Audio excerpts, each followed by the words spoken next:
Confederation College addresses the decision to cut a number of programs. Good evening and thank you for joining us. College officials are blaming a decline in domestic and international enrollment for their decision to suspend 11 academic programs. We first told you about the changes on yesterday's NewsHour, and today the college's president and academic vice president hosted a news conference. They insist this isn't the end for the programs, but acknowledge it'll be a challenge to bring them back. Jessica Clement has the details. At this time, we don't plan any future intakes of students in those 11 programs. Following a review of enrollment trends and financial data, Confederation College will be suspending 11 of its academic programs. This includes Business Human Resources, International Business Management, Culinary Management, Aerospace Manufacturing, Electronics Engineering, and Dental Assisting.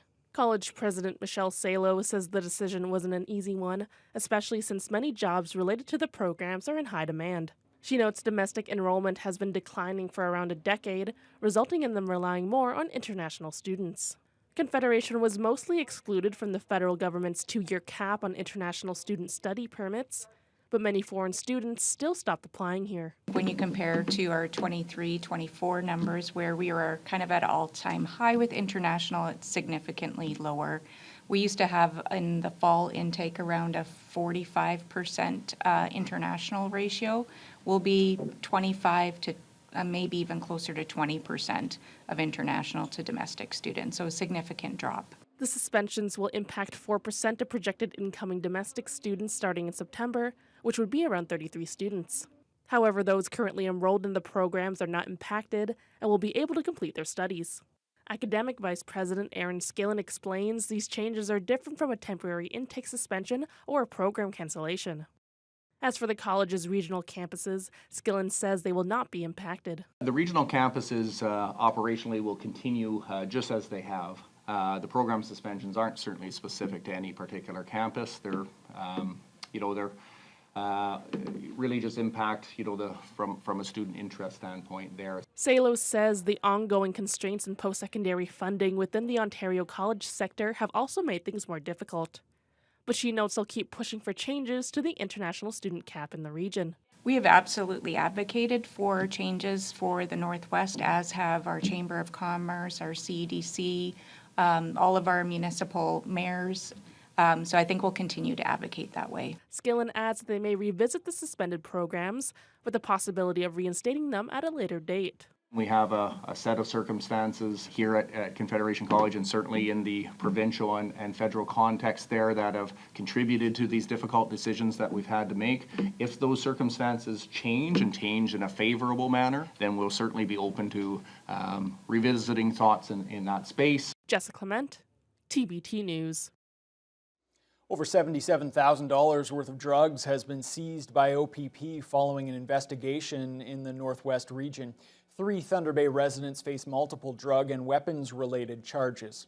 On Tuesday, OPP arrested the suspects at a local hotel. The search turned up a significant amount of drugs, including 450 grams of suspected crystal meth, 67 grams of cocaine, 58 grams of fentanyl, and other illegal substances. Officers also found a Glock 45 caliber handgun with ammunition. The 3 suspects, ranging in age from 38 to 45, now face numerous charges, including drug trafficking and possession of a prohibited firearm and ammunition. They remain in custody pending a future court date. Thunder Bay Police announced a drug bust of their own today. A 39-year-old Toronto man faces numerous charges after police executed 2 search warrants, one on Limbrick Street and the other on May Street. Officers seized cocaine, crack cocaine, and oxycodone with an estimated street value of $62,000. The suspect was charged with multiple counts of possession for the purpose of trafficking and obstructing police. He remains in custody with a future court date. Canadian auto workers find themselves in the crosshairs of Donald Trump's trade war as the U.S. president levels 25% tariffs on imported vehicles. Nerves are running high for employees of that sector. CTV's Heather Wright reports. In Donald Trump's trade war, this is one of the many front lines. Auto workers in Oshawa, Ontario, clocking in for a job that could disappear in a matter of weeks. I am very concerned about that. I feel like there should be a lot more concern with not just Canadians, but Americans as well. The U.S. president's executive order that 25% tariffs are to be levied against the auto industry has shaken markets, workers, and escalated the risk of a global trade war. Honestly, every day I go in, I hear everyone talking about it. Today, Unifor, which represents the 3,000 workers at the GM plant in Oshawa, held an emergency meeting where they handed out elbows up shirts and vowed to fight back. These are our jobs. These are our plants. These are our communities. And this is our country. And we are fighting for all of it. The tariffs are set to take effect next week, nearly a month after similar 25% tariffs were placed on cars and auto parts, only to be quickly removed. It's not clear if Trump will follow through on his latest threat, which experts say will decimate the interconnected North American auto industry and lead to more expensive cars for consumers. Trying to internalize it into the U.S. economy, to me, is a fool's game. Consumers in North America, including U.S. consumers, will see less selection, less innovation, and higher costs for their cars. There are concerns within the auto industry that even if Trump backs down on this latest tariff threat, that companies will see this uncertainty and move production from Canada to the United States. Unifor calling on whichever party forms government to punish those who shift production from Canada to south of the border. That was CTV's Heather Wright reporting. The 4th annual Opportunities Northwest Job Fair is taking place today at the Valhalla Hotel and continues until 7 o'clock this evening. It offers job seekers a chance to connect with local and regional employers and explore career opportunities. The event attracted a diverse range of participants eager to network and discover potential career paths. Jaden Billick was there. Hundreds of people came out to the Valhalla Hotel to explore over 90 ready-to-hire businesses from across the region, seizing the opportunity to network and learn about potential career prospects at the Opportunity Northwest Job Fair. Event coordinator Nancy Milani says employers from as far away as Sault Ste. Marie and Winnipeg travel to our city to take part in the annual event. Yeah, I think we have a cross-section of just about all the sectors. There is mining and construction, there is health, there's education, there's policing, there is not-for-profits, there's just about everything. The other thing that is here that is a bit unique too, it's not just full-time employment. So there is opportunities for summer jobs, there's opportunities for part-time, for contract jobs. Milani says the event has seen significant growth over the past 4 years, with 18 additional booths added this year alone. Originally launched after the pandemic lockdown restrictions were lifted, the job fair aims to help employers fill urgently needed positions. 2025 featured a mix of returning businesses and new companies looking to expand their workforce. PRDC, we do just about everything from construction working, from busing, we do janitorial.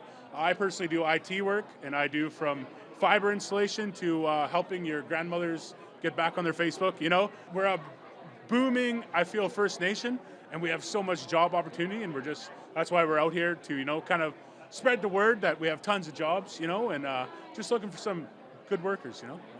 Kinross Great Bear has attended the Opportunities Northwest previously. It's a great regional event for the area. We have a very exciting project that we've made substantial progress on, and we really want to see those who are interested in employment and speak to those, what kind of opportunities they're looking for and how we can build that forward. Georgia Hosegood attended the fair for over 2 hours in search of new career opportunities, and says she's found success in connecting with potential employers and exploring diverse job prospects. I'm here looking for a job to pursue in operating heavy equipment and talking to different mining companies, and yeah. Have you talked to you? What kind of experiences have you had already? Just like Greenstone and Musselwhite, good experience. Everything's good, yeah. Organizers say they're already planning for the 2026 event and hoping to grow it even more each year. Jaden Billick, TBT News. The Fort William Rotary Club gathered at the Italian Cultural Center last night to celebrate partnerships, showcase the club's efforts, and to soft launch a favorite Thunder Bay fundraiser, the Rotary House Lottery. The first area Rotary Club was established in Port Arthur in 1924. There are now 4 Rotary clubs spanning through the Thunder Bay and Nipigon area. The Fort William Rotarians are dedicated to supporting both local and international initiatives, focusing on health, clean water, sanitation, education, community development, and peace.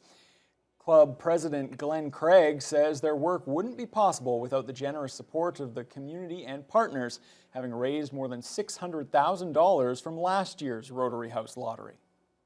We cover all aspects of the community's life, from cultural events like the Lakehead Music Festival of Arts, healthcare, Thunder Bay Regional Health Sciences Center, St. Joseph's food insecurity, issues such as RFDA, the Salvation Army, Shelter House. Actually, it's Rotary Shelter House. So, every aspect of hopefully people's lives will be improved and touched by our efforts. Every year we give away a brand new house to someone, and the reason we do that as Rotary is to give back to the community. So all the profits we make on the house, we have to give those to local charities. So tonight's just celebrating all the money last year that we raised, which was over $670,000, just celebrating all the local charities that are doing amazing work, and we just get to celebrate with them.